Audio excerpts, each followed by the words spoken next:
Os desejos mundanos são iluminação.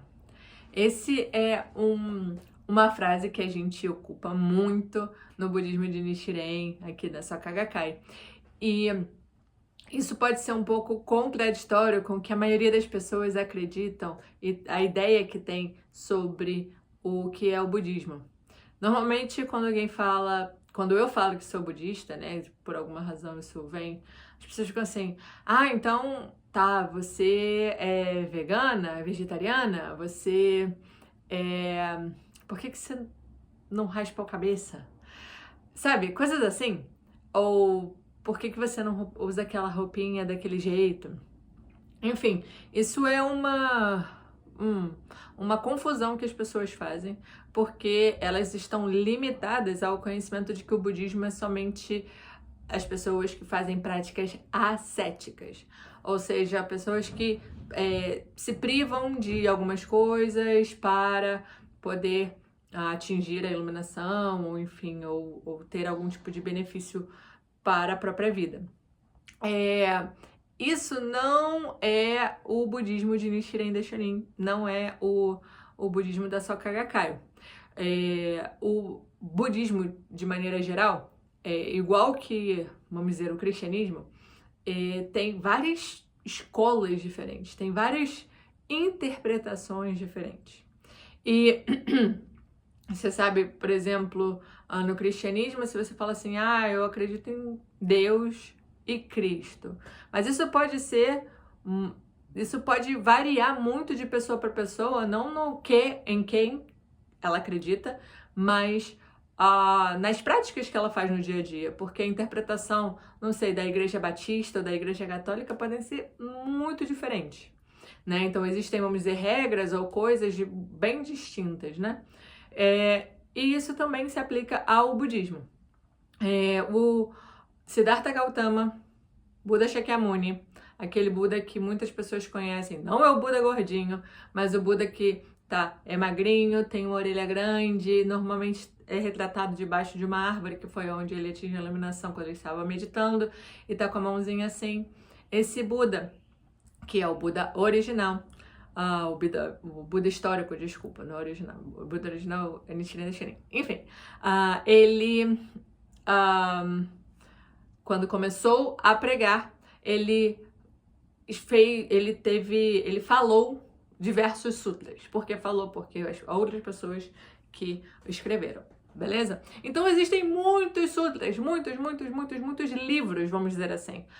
Tem o Sutra do Nirvana, o Sutra da Guirlanda das Flores, enfim. E o Sutra do Lótus, que é o sutra que nós, do budismo de Nichiren Daishonin, seguimos, estudamos e praticamos. E no Sutra do Lótus, ele é muito claro em que, na verdade, tudo que ele falou não era necessário, ou seja, essas práticas ascéticas não são necessárias para atingir a iluminação. Eu tô aqui só fazendo um paralelo muito rápido, né? Então, deixar de comer certas coisas, de se privar de sono, ou ter que se isolar da sociedade para somente se dedicar à meditação, ao estudo e à meditação, não são práticas necessárias. Talvez importantes, enfim, mas não são necessárias para atingir a iluminação. Beleza? Então, por isso que essa frase que nós utilizamos muito, que é desejos mundanos são iluminação, ela pode ser contraditória com outros budismos, não com o budismo de Nichiren, tá? Tendo isso dito, eu tava lendo este livro aqui, está em espanhol, porque eu não tenho ele em português, mas tem a versão em português, que é Desvendando os Mistérios do Nascimento e da Morte. Então, aqui o sensei da Sakya Ikeda, né, ele vai falando de maneira mais minuciosa sobre o que é o nascimento, a velhice, a doença e a morte, que são os 4 sofrimentos, né, conhecidos assim desde que foi o que fez com que o Buda histórico Shakyamuni ele decidisse traçar a jornada que ele traçou para atingir a iluminação, tá? Então, esse livro aqui fala mais sobre isso. E aí, eu me deparei com esse termo aqui, que é com vamos dizer, um subcapítulo, né? Uma parte dentro de um capítulo, que um tópico, falando sobre transformar os 3 caminhos nas 3 virtudes. Os 3 caminhos são desejos mundanos, o karma e o sofrimento. Então, o que acontece? A gente entende, né? Muitas pessoas que pensam no budismo entendem que a gente precisa abdicar dos desejos, dos desejos da carne para poder atingir a iluminação, ser pessoas sábias, né? Que o que nós vivemos aqui não é importante. Porém, no budismo de Nichiren, a gente não, na verdade, o Sutra do Lótus não fala, não é sobre isso. E a gente sabe que a necessidade, né, assim, o sofrimento é parte da vida. A gente vai sofrer, faz parte da vida sofrer. Então, o que a gente vai fazer? Caramba, eu tô sofrendo, então eu vou agir para deixar de sofrer. Só que, quando a gente age para deixar de sofrer, a gente tenta resolver o problema, se nós estamos agindo de acordo ou em um desses 3 caminhos, que são, deixa eu voltar, os desejos mundanos, o karma e o sofrimento, a gente vai meio que ficar num ciclozinho de fazer causas negativas. Porque a gente está embasando as nossas atitudes, as nossas ações, justamente muito apegado a esse sofrimento. E as soluções para eles não, a solução para os problemas não serão as melhores. Ou seja, a gente já sabe que cada causa tem um efeito. Então, o efeito das minhas causas, apesar de ser uma tentativa de sair desse sofrimento, vai ser uma causa negativa. Então, o meu efeito, em consequência, será negativo. Então, eu ficarei nesse ciclo de tentar sair do sofrimento, porém, com base nos 3 caminhos, que, em consequência, será uma causa negativa e, em efeito, terei algo negativo. E aí eu fico nessa rodinha do hamster que não tá legal.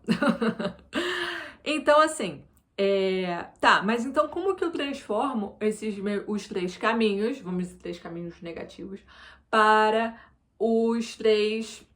as 3 virtudes? E quais são as 3 virtudes? As 3 virtudes são o corpo do Dharma, que é a verdade que o Buda compreendeu. Então, é com a compreensão justamente da vida, tá? A compreensão de que nós somos o próprio universo, de que nós somos a própria lei. A sabedoria, que é o esclarecimento para compreender a verdade. Então, quando eu estou agindo com sabedoria, eu necessariamente estou respeitando toda essa compreensão e a minha ação será da melhor maneira, será uma ação positiva. E a emancipação, que é a liberdade com respeito aos sofrimentos do nascimento ou da morte. Ou seja, é justamente essa libertação de que, caramba, eu vou morrer. E eu nasci, né? Eu nasci então, a partir do meu nascimento, necessariamente eu terei vários momentos de sofrimento emocional, mental, físico, enfim, eu vou sofrer e eu vou morrer. E a morte, para muitas pessoas, é um problema, é um tema. E existe um medo muito grande com a morte. Então, essa emancipação é justamente essa liberdade de você estar muito consciente de que o nascimento e a morte é um ciclo e que esse ciclo não tem fim. Então você está o tempo inteiro nascendo, morrendo, e aí você volta a nascer e volta a viver. Então, para quem compreende isso da maneira mais profunda e correta, ela acaba não temendo a morte. Não é do tipo, eu acredito na reencarnação, eu acredito no renascimento, e aí, mas só que ainda assim eu tô muito apegada a isso, né? Então, né, continua com o sofrimento, não é a emancipação. Talvez a ideia seja uma ideia de compreensão, de que entende, de que, enfim, acredita, só que não está emancipada, não está liberta realmente deste sofrimento. Beleza? Porque a emancipação é a emancipação do sofrimento do nascimento e da morte. Tá? Então, quando a gente consegue transformar esses 3 caminhos nas 3 virtudes, as nossas ações, necessariamente, consequentemente, elas serão positivas. Então, o desejo que eu tenho, por exemplo, de transformar minha vida, de ajudar minha família, caramba, é um desejo. Eu quero. Eu quero ajudar minha mãe, eu quero ajudar a minha família, a minha irmã, a família da minha esposa, em relação, por exemplo, financeiramente.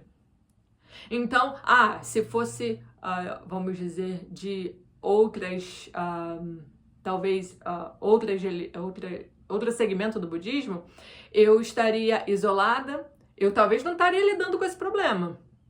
Eu talvez não estaria nem sofrendo com esse problema. Porque isso não é importante, porque eu preciso me desvencilhar disso e eu estaria distante da realidade da minha família. De novo, não tô falando que são todos os budismos que fazem isso, não, tá? Mas, enfim, mas existe isso. Então, não é isso, não é sobre isso.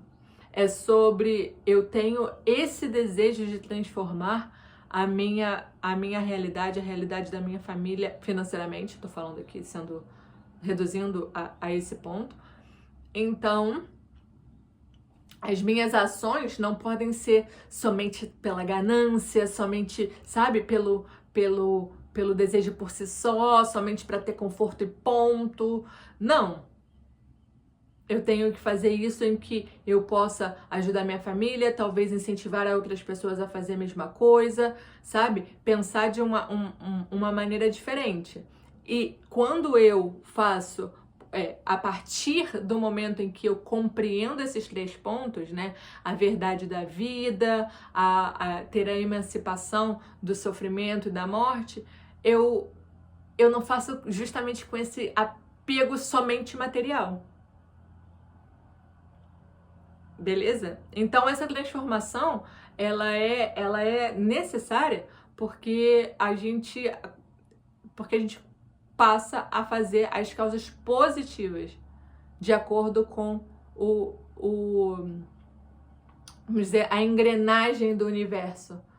Porque sendo positivo, eu terei efeitos positivos. E aí a coisa começa a andar de maneira mais palpável, vamos dizer assim. As coisas se manifestam da maneira que eu gostaria, porque foram feitas causas positivas e eu terei efeitos positivos. Beleza? Agora, como? Tá bom, e aí eu vou entender esse cara, como mesmo? Fé, prática e estudo. Sentar a bundinha, estudar, ir às reuniões, dialogar com outros membros, escutar pessoas mais experientes que já passaram ou que vêm passando por esse processo há mais tempo. Cara, a filosofia budista ela é muito, muito, muito profunda. Tem muita coisa para estudar. Então, assim, eu não teria topado com isso aqui que eu tô falando agora se eu não estivesse estudando, se eu não estivesse lendo, se eu não estivesse buscando. Então, o espírito de busca é muito importante. E orando. Porque não adianta nada ficar somente no campo ali da erudição, né? Da absorção, de eu tô lendo, eu tô estudando, eu tô até compreendendo, se eu não transformo o meu coração. Então, como eu consigo transformar os 3 caminhos nas 3 virtudes é somente através da prática. Beleza? É isso. Então, se você tem mais curiosidade, se inscreve no canal, comenta, compartilha, que isso vai ser muito importante para mim, mas também busque saber um pouco mais com o link na descrição. Se não tá na descrição do vídeo, tá na descrição do canal. É isso. Beijo e tchau.